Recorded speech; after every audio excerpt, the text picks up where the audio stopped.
नमस्ते, channel Punjabi station India आप देख रहे हो। उडारियाँ के सेट पे आज हम पहुंचे हुए हैं, कास्ट के साथ बातचीत करेंगे। आपको बता देते हैं कि 2 सीज़न ख़त्म हो चुके हैं, तीसरा सीज़न दोबारा से अभी शुरू होने जा रहा है। सो इस समय हमारे साथ मौजूद हैं अदिति, जो कि पिछले सीज़न में भी हमें देखने को मिले थे। सबसे पहले तो सत श्री अकाल। सत श्री अकाल जी। कैसे हो आप? बहुत अच्छी हूँ, आप कैसे हो? मैं भी बढ़िया। सो कैसा फील हो रहा है कि पिछले सीज़न में भी थे और अब इस सीज़न में भी? आई मीन मुझे अच्छा लग रहा है क्योंकि ऑफ कोर्स लाइक जितनी मेहनत मैंने आसमा के लिए की थी, somewhere down the line it has been like appreciated a little, जिसकी वजह से I am playing Hania again. So या इसमें किस तरीके का किरदार आपका देखने को मिलेगा, उसका नेचर? बिल्कुल ही अलग है वो आसमा से। लाइक आसमा वो someone, I am sorry my throat is bad. Asma वो समवन जो बहुत ही कॉन्फिडेंट, कनाडा से पढ़ के आई हुई थी, वो take a stand for herself कि अगर कुछ गलत चल रहा है या किसी के साथ गलत हो रहा है तो वो स्टैंड लेती है हर चीज़ के लिए, और बिना मतलब बहुत अच्छी तरीके से पर फॉर्मली अपनी बात कह जाती है। हानिया जो है वो आसमा का जो कैरेक्टरिस्टिक्स है वो उसका कोर स्ट्रेंथ है कि उसकी माँ ने उसे यही सिखाया है, पर वो थोड़ी चुप चुप सी है, दबी दबी सी रहती है, बहुत देसी सी है कि मतलब खेत और इन चीज़ों में ही रहती है, जो आसमा भी थी पर वो बाहर से आई थी, ये यहाँ पे ही रह के ऐसी है। एंड प्रॉबेबली हानिया ऐसी है ना, जो अगर कुछ गलत हो रहा है किसी और के साथ बाहर तो वो उस चीज़ के लिए लड़ जाएगी, पर उसके साथ जो गलत हो रहा है वो उसके लिए नहीं बोलेगी। या हानिया रियल लाइफ से कितना रिलेट करती है आपके?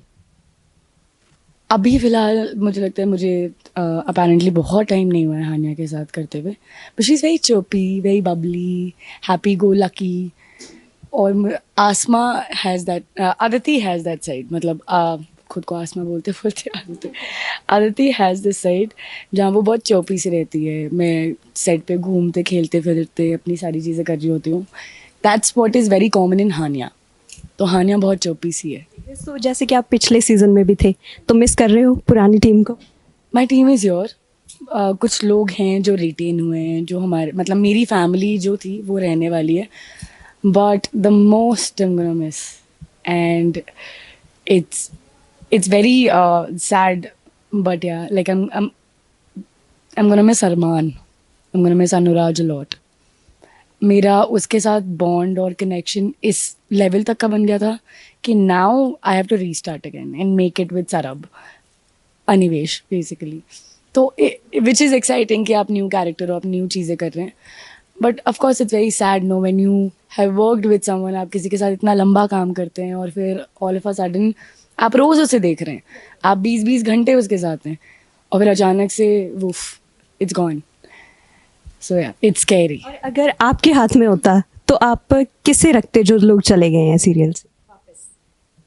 इट्स नथिंग लाइक दैट कि अरमान माई पति, फॉर ऑफ कोर्स आई तो कीप सेइंग पीपल कि अरमान इज़ माई लाइक मेरा पति फॉर लाइफ। मेरे फ़ोन में उसका नंबर भी मेरा पति से सेव था फॉर द लॉन्गेस्ट टाइम। इस सीरियल की अगर हम बात करें तो आपकी जब लास्ट सीजन में भी बात करें सिलेक्शन की और इस सीजन में भी, तो सिलेक्शन आपकी कैसे हुई थी? कैसे आपको इस सीरियल की ऑफर गई थी? आई मीन इस सीज़न के लिए तो इन्होंने मुझे साल भर काम करते हुए देखा है, and that's how they approached me out कि अगेन कि would you like to do Hania. पिछले सीज़न ऑफ कोर्स मैंने बहुत सारे ऑडिशंस, बहुत सारे मॉक शूट्स किए। यहाँ आने के बाद भी I was not even sure if I am doing it, but eventually by God's grace काम कर गया, और बाय गॉड्स ग्रेस अभी भी काम कर रहा है। सो एक्टिंग की शुरुआत कब हुई थी आपकी? It started in 2018। मैंने एक्टिंग कोर्स ज्वाइन किया था तब, फिर मैंने कुछ वेब शोज़ और एड्स करके आई लेफ्ट द इंडस्ट्री। मैंने 3 साल के लिए इंडस्ट्री छोड़ दी थी। फिर मैं पिछले 1.5 साल पहले, बेसिकली 2 साल पहले, हाँ अब तो 2 साल हो गए, 2 साल पहले वापस आई थी, जहाँ मैंने कलर्स का ही पहला शो किया था, स्पाई बहू। क्या रीज़न था उस चीज़ का? आपने बोला ना कि 3 साल के लिए इंडस्ट्री छोड़ दी थी आपने। जब मैंने छोड़ी थी तब आई वाज लाइक कि थोड़ी डिफ़िकल्ट हो गई थी मेरे लिए इंडस्ट्री को समझना। आई वाज यंग, मैं छोटी थी, समझ नहीं पा रही थी, और फिर उसी टाइम पे कोविड आ गया था। एक्टिंग लाइन में कोई ड्रीम है, जैसे कि हमारा होता है ना कि यार मैं ये भी करना चाहती हूँ, वो भी करना चाहती हूँ, इसके साथ काम करना चाहती हूँ, कोई चीज़ ऐसी? हाँ, मतलब I like good work and I like challenging things, so मुझे यू पिक मुझे ऐसा लगता है ना कि मेरा जैसा नेचर है, अगर मुझे कोई ऐसी चीज़ मिले जो मुझे नहीं आती है तो मुझे ज़्यादा चुल मचती है कि मुझे करनी है, तो मेरे साथ वो है। तो अब ऐसा कुछ नहीं है कि मुझे इसके साथ काम करना है, उसके साथ काम करना है, मुझे अच्छा काम करना है। हाँ, मुझे अच्छा काम करना है वेयर आई एम हैप्पी। अगर मैं खुश हूँ, I know my family will be happy, फिर मुझे कोई फ़र्क नहीं पड़ता। सो जाते जाते क्या कहना चाहेंगे सरगुन मेहता मैम के बारे में, रवि दुबे सर के बारे में? आई मीन जितना भी बोलूँ it's less and it's very I'm actually, I would say it here. Thank you for like getting me back again, giving me one more character to perform and play with. और उनके लिए कुछ भी कहना ना is very, I don't have words. Why? Because Ravi sir is someone who is, I have not met a person who is as good as him. वो जितने अच्छे एक्टर हैं उससे कई ज़्यादा अच्छे इंसान भी हैं, उतने ही अच्छे आई कैन से, मतलब he is a brilliant actor as well.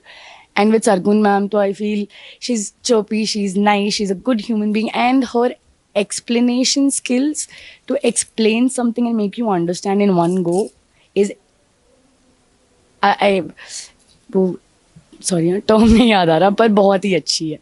तो और उन दोनों के साथ ऐसा लगता है ना कि they treat you like family, कि ऐसा नहीं है कि दे आर प्रोड्यूसर्स और हमें वी आर एक्टर्स, सो हम थोड़ा वो हो जाते हैं. ऑफकोर्स एट फर्स्ट मुझे लगता था कि यार मैं क्या ही बोलूँ उनके सामने, नहीं बोलती हूँ, बट इवेंचुअली दे मेलो थिंग्स डाउन और फिर लगता है कि नहीं, you can go up and tell them anything, if there is an issue as well, आप उनको डायरेक्टली कन्वे कर सकते हैं. सो वो maintaining that relationship between each other has been very, वो उनके साइड से बहुत वो रहा है कि हाँ नहीं, मेरे एक्टर्स हैं, मेरे यहाँ काम करने आए हैं, तो we have to treat them like family, and it has been a family. So मेरा लास्ट सवाल ये है कि आप जाते जाते ऑडियंस को क्या कहना चाहोगे कि वो उडारियाँ का 3rd सीज़न देखे, और आपको क्या लगता है कि जैसे पिछले 2 सीज़न सक्सेसफुल हुए हैं तो इसको कितना प्यार मिलेगा अभी? I am a very optimistic person, तो मुझे पता है बहुत बहुत ज़्यादा प्यार मिलेगा. और मैं रिक्वेस्ट नहीं बोलूँगी, मतलब आई वुड जस्ट से कि मैं ये बोलना चाहती हूँ आपको कि जिस तरीके से आपने आसमा को प्यार किया था, एंड आई वांट कि आप हानिया को उससे कई ज़्यादा प्यार करें. ऑफकोर्स हमारा शो टाइम चेंज हो गया है, पहले हम 7 बजे आते थे हर दिन, अब हम 6 बजे आएंगे हर दिन, आप रोज़ मुझे देखोगे पर as Hania I just hope that मैं इस कैरेक्टर को भी जस्टिफाई कर सकूँ, और जिस तरीके से Asma touch your heart, Hania will definitely touch your heart. So thank you so much बातचीत करने के लिए, और बेस्ट विशेस आपके सीरियल के लिए. Thank you so much.